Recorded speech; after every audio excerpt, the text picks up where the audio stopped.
पहला मेथड करने जा रहे हैं कार्ल पियर्सन। ये हमारा फर्स्ट मेथड है उसका कोरिलेशन का। इसको हम कोफिशिएंट ऑफ कोरिलेशन भी बोलते हैं।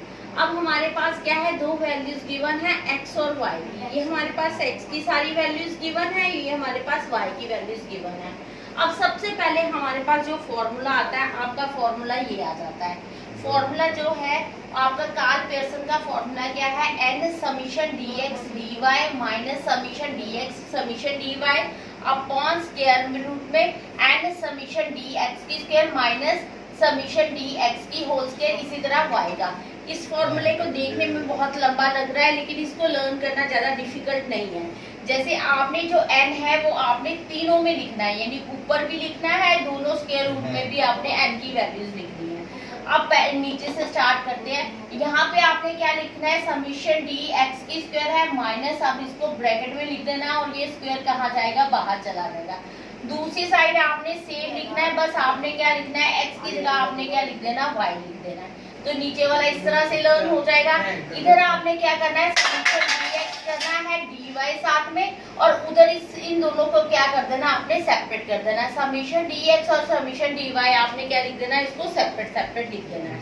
अब आए इसको क्वेश्चन को सॉल्व करते हैं। 2-3 क्वेश्चन करोगे तो आपको ये फॉर्मूला लर्न हो जाएगा। अब इसमें हमारे पास क्या है, हमें क्या क्या वैल्यूज चाहिए, इसमें dx चाहिए, dx के स्क्वायर चाहिए, dy चाहिए, dy की स्क्वायर चाहिए, समीशन dx समीशन dy चाहिए। टर्न बाय टर्न हम इसको कैलकुलेट करते हैं। सबसे पहले हमने क्या निकाल लिया, dx निकाल लिया। अब dx निकालने के लिए हमारे पास, आपको पता है फॉर्मूला हमारा क्या होता है, dx को निकालने का x माइनस a फॉर्मूला होता है, ये आपका dx को फाइंड आउट करने के लिए। अब a क्या होता है, a हमारा क्या होता है, कोई भी अज्यूम नंबर, यानी इस सीरीज में से हम कोई भी नंबर को अज्यूम कर सकते हैं। जरूरी नहीं मैंने 155 अज्यूम करा तो आप भी यही करो, आप कोई भी बीच में से इजीली कोई भी नंबर को आप अज्यूम कर सकते हो। जैसे मैंने यहाँ 155 लगा दिया। अब हमारा फॉर्मूला क्या है, dx को कैलकुलेट करने की, x माइनस a, यानी 150 माइनस 155, 153 माइनस 155, यानी 154 minus 155, 157 minus 155, 160 minus 155, 163 minus 165, 164 minus 165। इस तरह से आपकी ये सारी वैल्यूज क्या हो जाएगी, कैलकुलेट हो जाएगी। -5 -2 -1 0 2 5 8 9। अब मैंने क्या करा, माइनस वाले सारे प्लस कर लिए, 3 थे मैंने इनको माइनस करके इधर लिख लिया, इन सब प्लस वालों को मैंने प्लस करके इधर लिख लिया, दोनों को माइनस कर दिया, जिसके साथ बड़ी रकम है उसका साइन मैंने यहाँ लगा दिया, यानी ये कैलकुलेट करके मेरे पास समीशन dx = 16 आ गया। अब इसी तरह से मैंने dy निकाल लिया। dy कैसे निकाल लिया, वो भी सेम फॉर्मूला है, यानी y माइनस a। अब y की वैल्यूज ये है, यहाँ मैंने किसको मान लिया, अज्यूम मैंने किसको कर लिया, 68 को। अब ऐसे same as it 65 minus 68, 66 minus 68, इस तरह से मैंने ये सारी कैलकुलेशन कर ली। अब इसी तरह यहाँ माइनस के जो है उनको अलग कर लीजिए प्लस, और जो प्लस वाले हैं उनको अलग से प्लस कर दीजिए। कितने आ जाएंगे, -5 -15 20 25 एंड 26। ये कितना आ गया, माइनस के सारे -26 आ गया, और प्लस के आपके क्या हो गए, 4 हो गए। इन दोनों को माइनस करके आपका कितना आ गया, -22 आपका यहाँ पे आंसर आ गया। अब dy की स्क्वायर, इसको मैंने क्या कर दिया, इसका स्क्वायर करना शुरू कर दिया। -3 की स्क्वायर 9, -2 की स्क्वायर 4, -1 की स्क्वायर 1, 2 की स्क्वायर 4, इस तरह से ये मैंने क्या कर दी, इसकी सारी स्क्वायरिंग कर दी। अब ये स्क्वायरिंग करने के बाद इसको समीशन कर दिया, इसका सारे का सम कर दिया, ये हमारे पास 272 आ गया। अब इसी तरह से मैंने dx की स्क्वायर कर दिया, इसको डबल की इसकी स्क्वायरिंग की 25, इसका 4 1 0 या 4 25 64 81, इन सबको ऐड कर दिया, ये हमारे पास कितनी वैल्यू होगी, 204। अब हमने आगे क्या करना है, dx और dy, यानी dx हमारे पास ये आया और dy हमारे पास ये आया, इन दोनों को मल्टीप्लाई करा तो 15 आ गए, इन दोनों को भी मल्टीप्लाई करा 4, 1:1।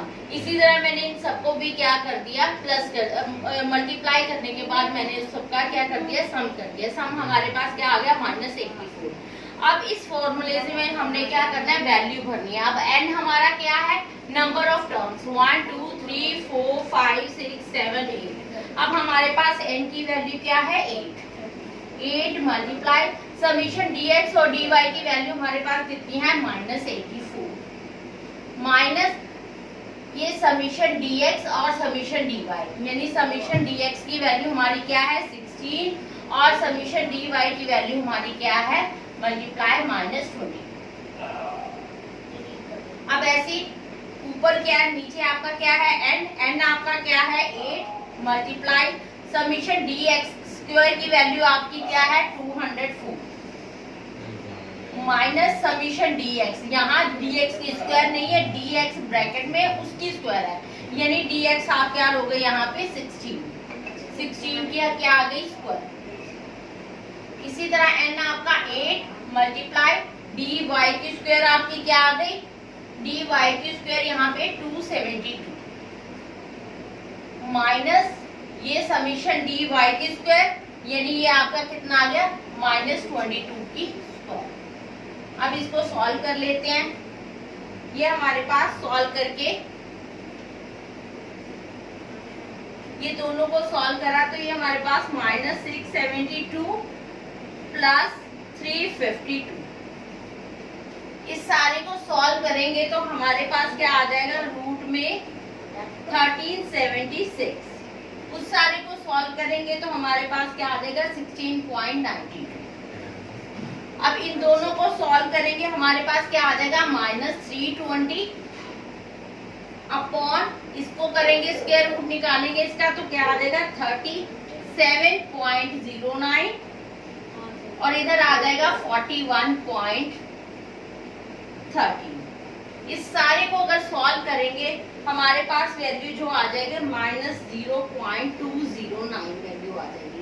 ये हमारी जो है r की वैल्यू आ गई है, यानी अब देख लीजिए कि जो ये वैल्यूज आई है ये आपकी -1 से लेके +0 के बीच में आई। अब ये नेगेटिव है तो यानी इसमें क्या है आपका परफेक्ट नेगेटिवली क्या है कोरिलेशन है।